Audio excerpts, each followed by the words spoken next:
All right. Welcome, everyone, to DancerAF. Can't say it just yet. I will get demonetized. So you know what I'm about to say. And this episode is going to be fucking awesome. Damn it. Damn it. I already did it. Anyway, so we're just going to keep going no matter what, all right? But make sure you share this.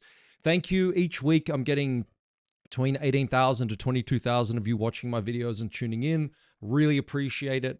It's awesome. Keep sharing this with those that love dance and you are a nerd. So I want to talk about a really important subject that I think everybody hears, and you know, it's sort of known, if you dance, you should practice, but most people have no idea what the hell they're actually doing when it comes to practice, and a massive misnomer. Can you guess what it is?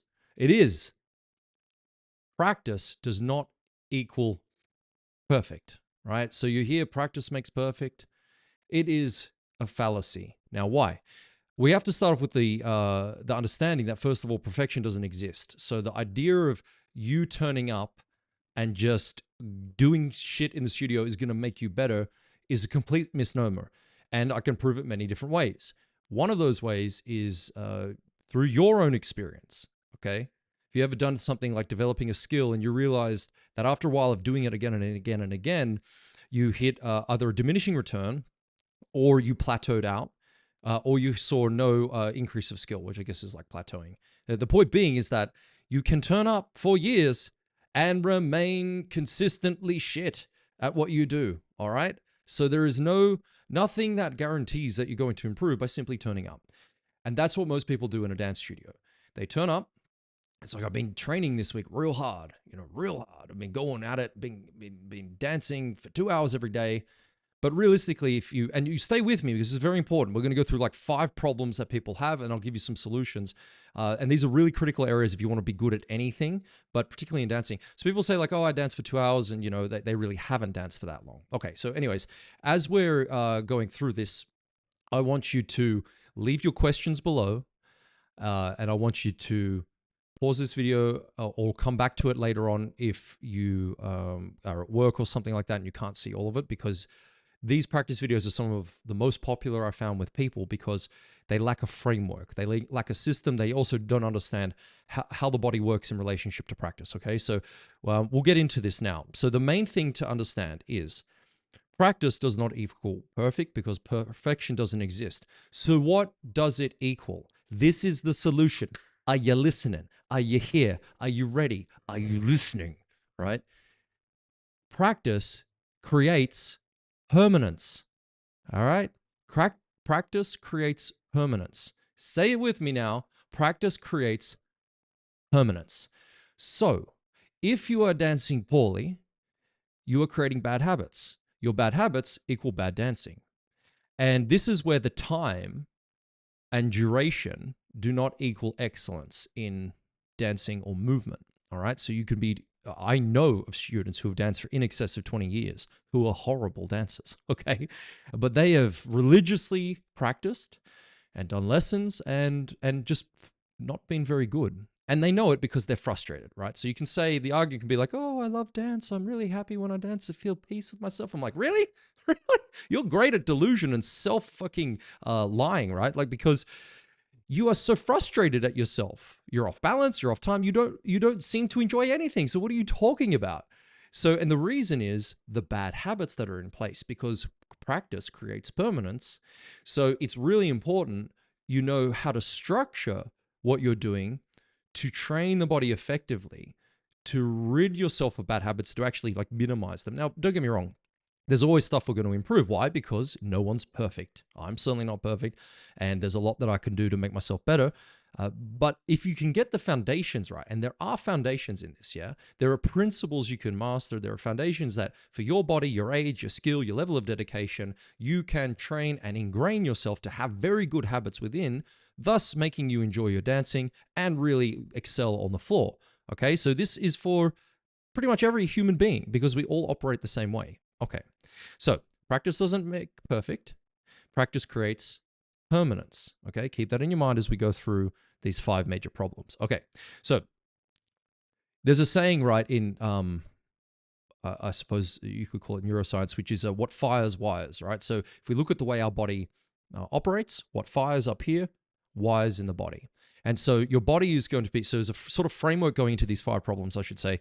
Think of your body as, you know, a superhighway. And for when a habit becomes ingrained in you, the pathways in your body have turned from little dirt roads, which would say be the new habit you're forming, into say a single lane highway, a double lane highway. Then like I was in LA once and I drove a Ford Mustang along this insane 6-lane highway, right? It was 6 on one side, 6 on the other. I was like, this is mental, man. But it was like, wow, this is what a really good habit must be like. I'm a bit of a weird dude, but I was like, this is what it must be like. It's just free flowing, go as fast as you want. No one pays attention to the speed limit. And that's what we're talking about when we're saying that practice creates permanence, because your body doesn't care if it's good or bad. And so if you're not aware of what I'm talking about, you are going to, what fires wires. So you are literally teaching your body to do shit dancing. Okay. That doesn't mean you're a shit person. All right. It just means the technique is off. And that's what you have to fix to create new habits. And that's where it's difficult, because what's ingrained is also hard to untrain. That's why in the beginning stages, they're so goddamn important to get right.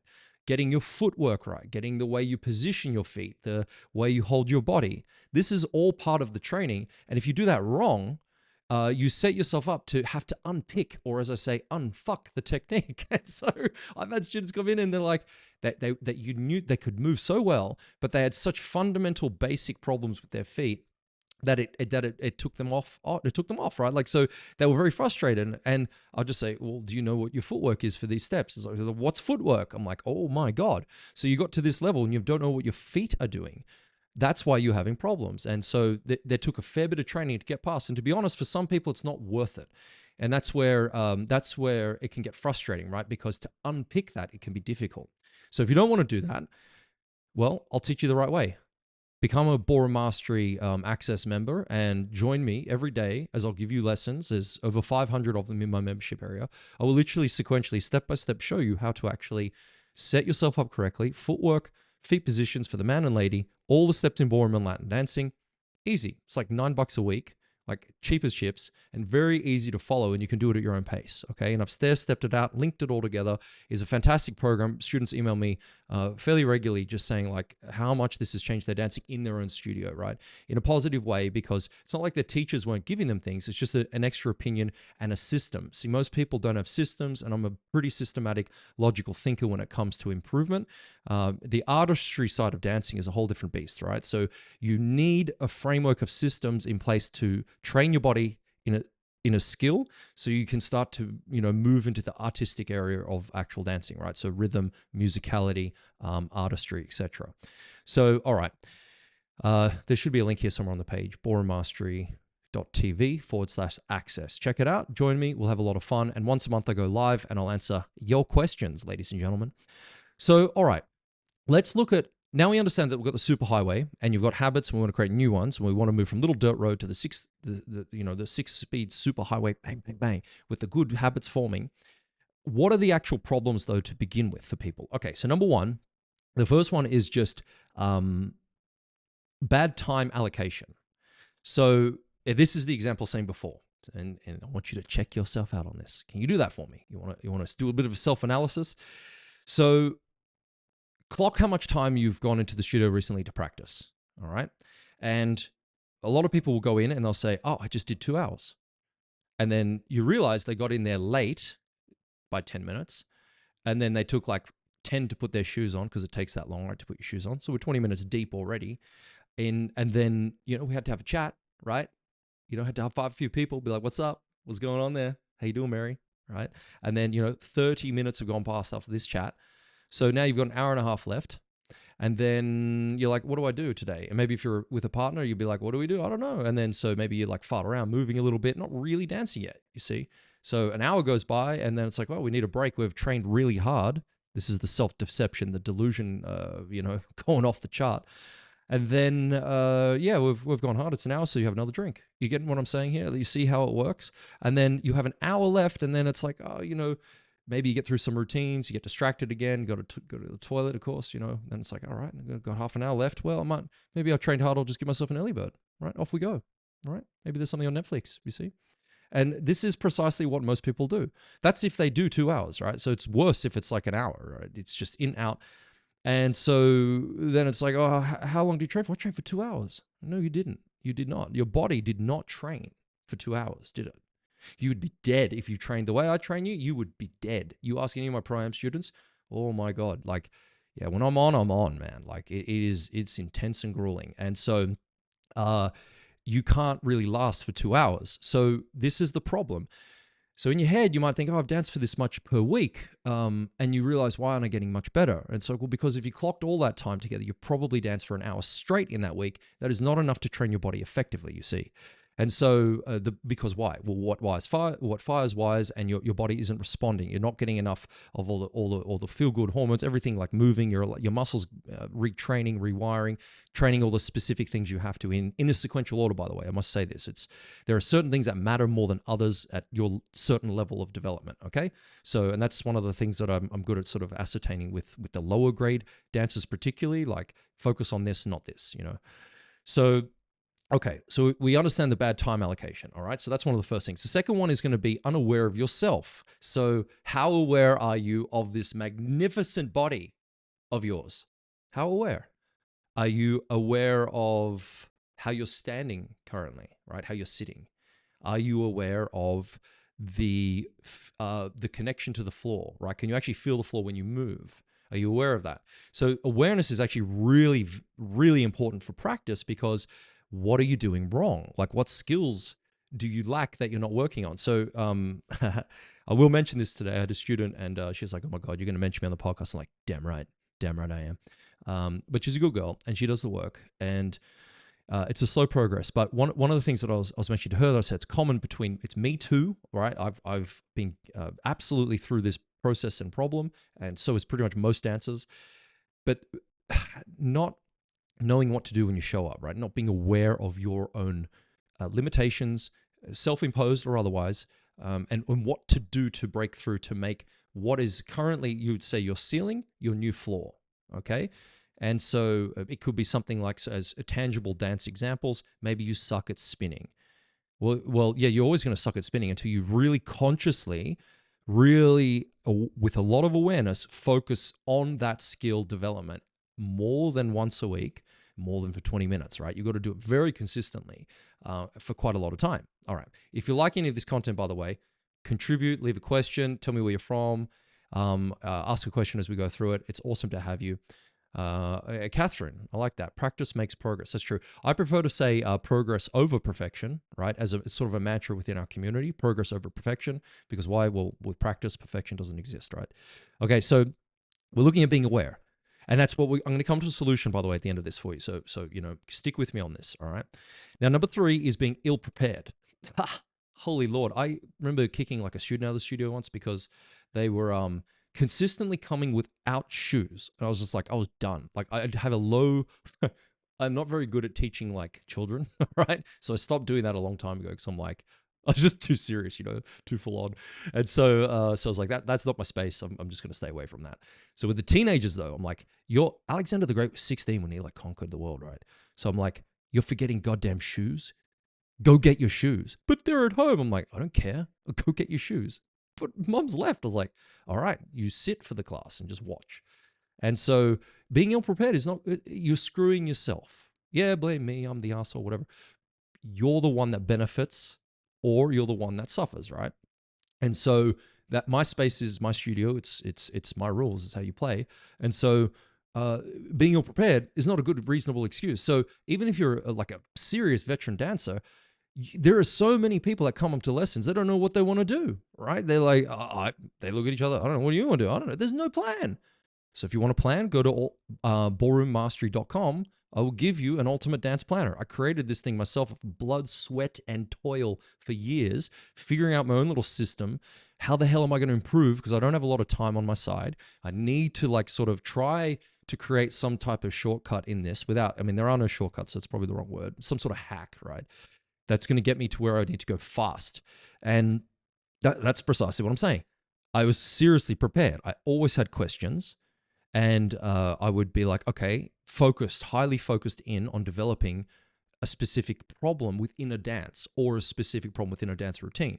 It wasn't like a shotgun thing, okay? And as you get more specialized, you do find that the problems you need solving become more nuanced because, as a professional, you're expected to be on balance, be on time, and have rhythm, and never not have those things. It's rare that you're off balance. 99% of the time, you have perfect balance in that regard, and I guess perfect doesn't exist, but you are very close to not ever falling ever, right? And if you do, you use it to move, right? Like in ballroom dancing. The point being is that you need to be prepared. Right? You need to know, what are the outcomes I'm going in for? What am I paying this money for? Why am I here training when I could just be at home, like polishing my shoes? Do people polish their shoes anymore? Do the people wear leather shoes? I do. So there could be anything else you're doing. So what the hell are you trying to accomplish? Yeah.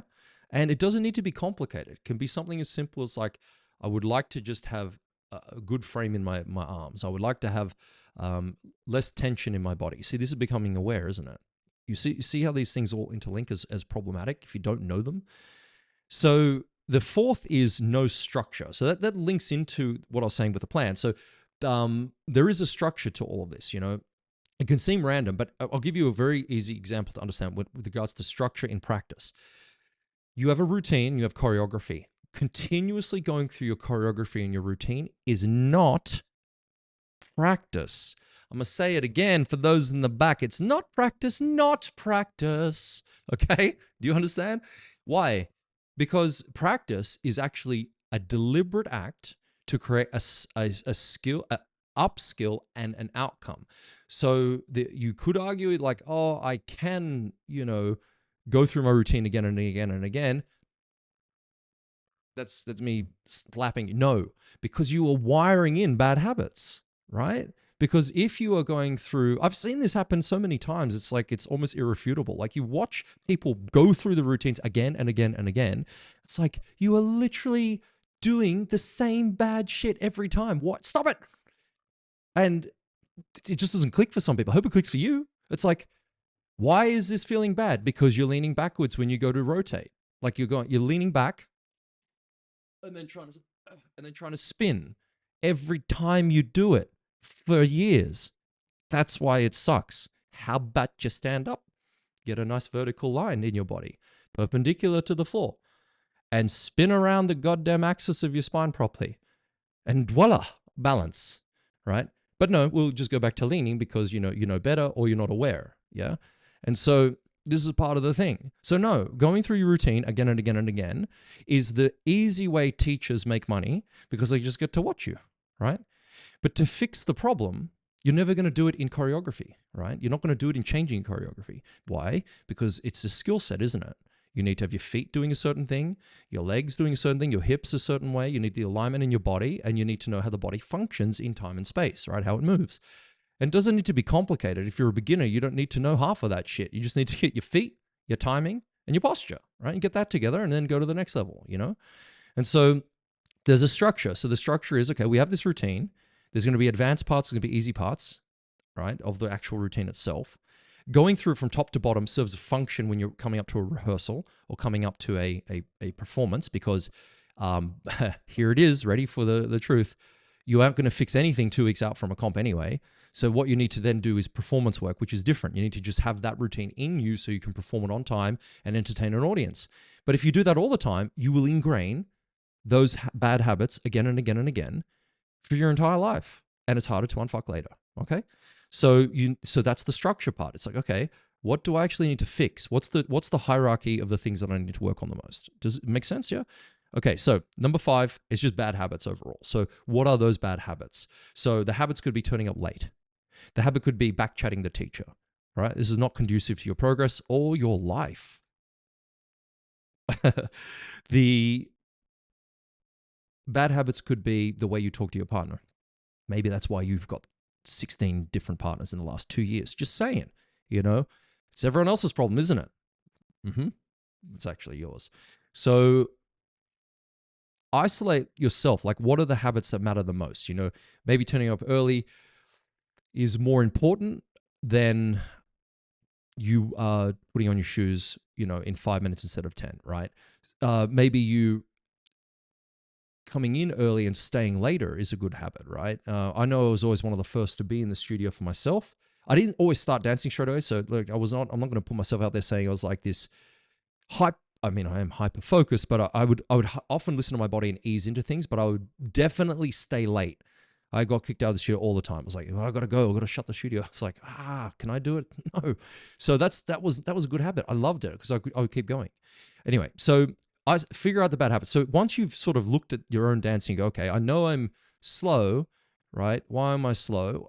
Maybe I don't have fast feet.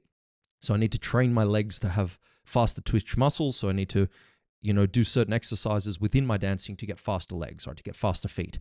And then I'll have better speed, right? A bit more control. So you can actually isolate these habits out. I can help you, or your coaches ask them, like, if there was one thing I needed to get a better habit with, what would it be? And I think from that, you can sort of work back and go, okay, I can allocate my time better. I can be more aware of the thing I'm going to fix. I'm now going to have, you know, I'm more aware of myself. I'll now be prepared for that each time I step into the studio for the next month or week or whatever. And then I'll put a structure around that. I'm not just going to run through my routine. I'm going to actually work on this specific new habit for this specific dance. And that's all I'm going to do. And then maybe at the end of it, I will do my routine to music, right? So this is where I'm going to get into the solution, okay? So by the way, if you got any questions, put it down below. It's awesome. Got South Africa. Welcome in the house. Giovanna, hi, and thank you to you too. Good to have you. And to the YouTube people, good. So let's look at the solutions. Now we've identified the problems, right? So knowing how to practice, one thing I'll make as a sort of philosophical thing is your body doesn't really know the difference between practice and reality, okay?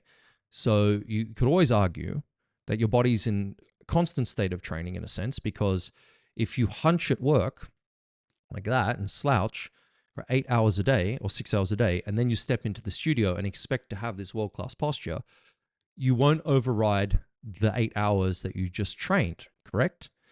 So this means you should dance all the time through your work. Okay, be that weirdo. Yeah, dance around, right?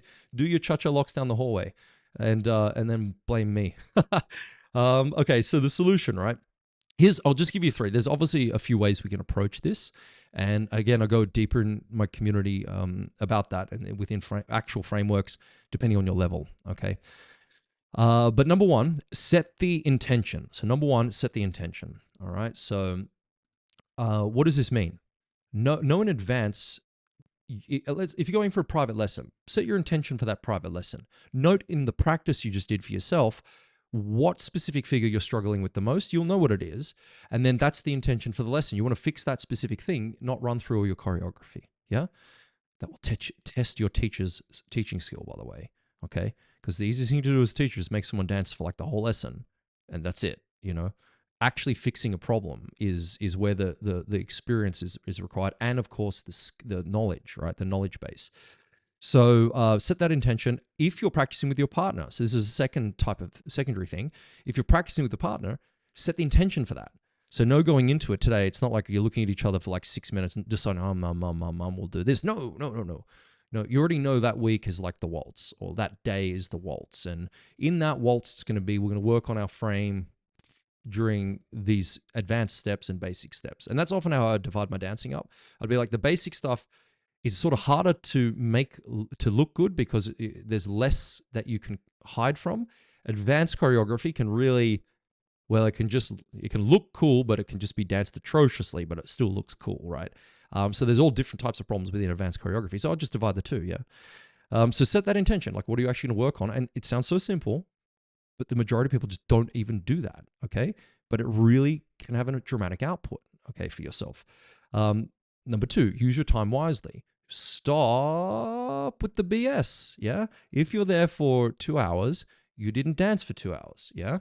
So just be very, very hyper aware of your own time that you actually did the work, because that's where you're training. Now, one of the things you can look at, and this is a video for another time really, is there's a point in your body that you've got to get to stretch it. It's sort of like having gains at the gym. You need time under tension to gain muscle.